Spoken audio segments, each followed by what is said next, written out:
On the 17th of December in 2013, East Timor brought forward a case to the International Court of Justice, instituting proceedings against the Commonwealth of Australia. Following East Timor's independence from Indonesia in 2002, East Timor and Australia began bilateral negotiations to determine each state's sovereignty in the Timor Sea.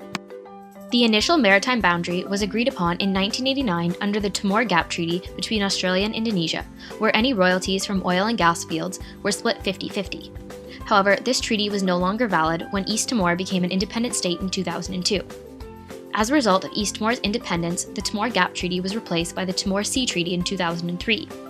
Despite the former Timor Gap Treaty dividing petroleum profits from oil reserves on the median line equally between Australia and Indonesia, East Timor was only awarded 10% of the revenues under the newly formed Timor Sea Treaty.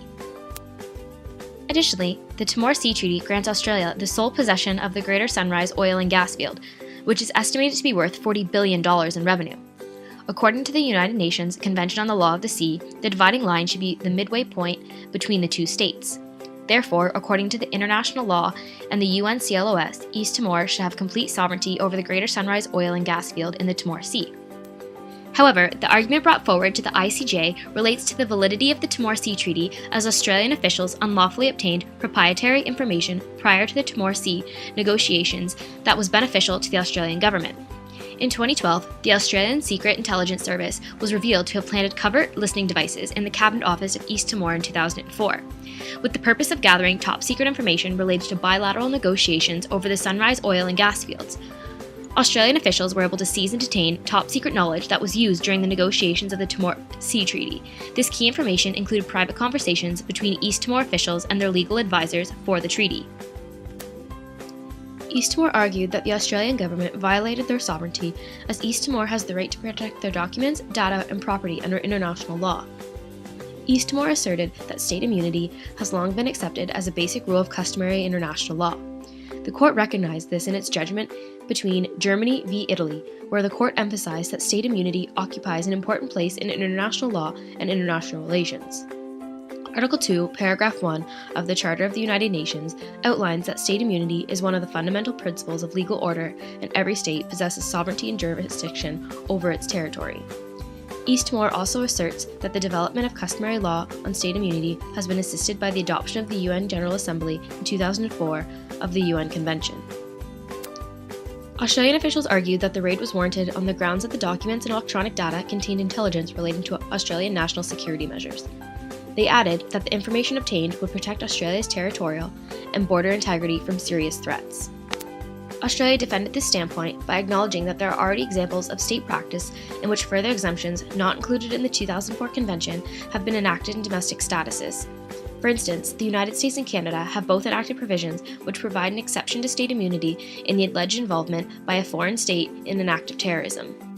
Australia supported this claim by mentioning the New Zealand case of Comptroller and Auditor General versus Sir Ronald Davison, which concerned documents belonging to a foreign state and located in New Zealand. Immunity in this case was denied, and judges expressed support for a public policy exception in the common law state immunity. Australia argued that this suggested international law is not fixed by the 2004 Convention. Australian officials also assert that the rights claimed by East Timor in the proceedings are not established at international law. There are no international laws that support East Timor's claim of ownership over the materials or basis that the materials remain confidential.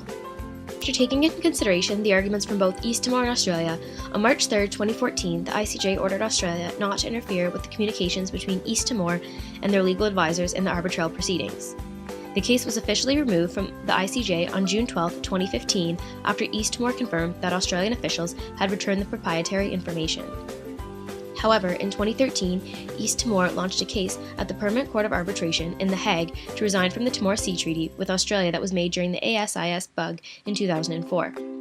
East Timor believes that they have lost at least $5 billion to Australian companies as a result of the treaty it now disputes. On the other hand, Australia withdrew from the UN CLOS in 2002, therefore the clauses which could bind Australia to a decision from the Permanent Court of Arbitration is not valid. As a result, Australia is in a position to decide whether or not they adhere to the court's decision and if they want to be viewed as a global citizen under international law, which is advantageous to Australia as they do not support China's territorial expansion into the South China Sea. In conclusion, the East Timor v. Australia case provides a significant claim for the implementation of cybersecurity international laws. In addition, the case also demonstrates that the legitimacy of the court is dependent upon state compliance.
Additionally, the Timor Sea Treaty grants Australia the sole possession of the Greater Sunrise oil and gas field, which is estimated to be worth $40 billion in revenue. According to the United Nations Convention on the Law of the Sea, the Timor Sea Treaty grants Australia the sole possession of the Greater Sunrise oil and gas field, which is estimated to be worth $40 billion in revenue. According to the United Nations Convention on the Law of the Sea, the dividing line should be the midway point between the two states. Therefore, according to the international law and the UNCLOS, East Timor should have complete sovereignty over the Greater Sunrise oil and gas field in the Timor Sea. Additionally, the Timor Sea Treaty grants Australia the sole possession of the Greater Sunrise oil and gas field, which is estimated to be worth $40 billion in revenue. According to the United Nations Convention on the Law of the Sea, the dividing line should be the midway point between the two states. Therefore, according to the international law and the UNCLOS, East Timor should have complete sovereignty over the Greater Sunrise oil and gas field in the Timor Sea.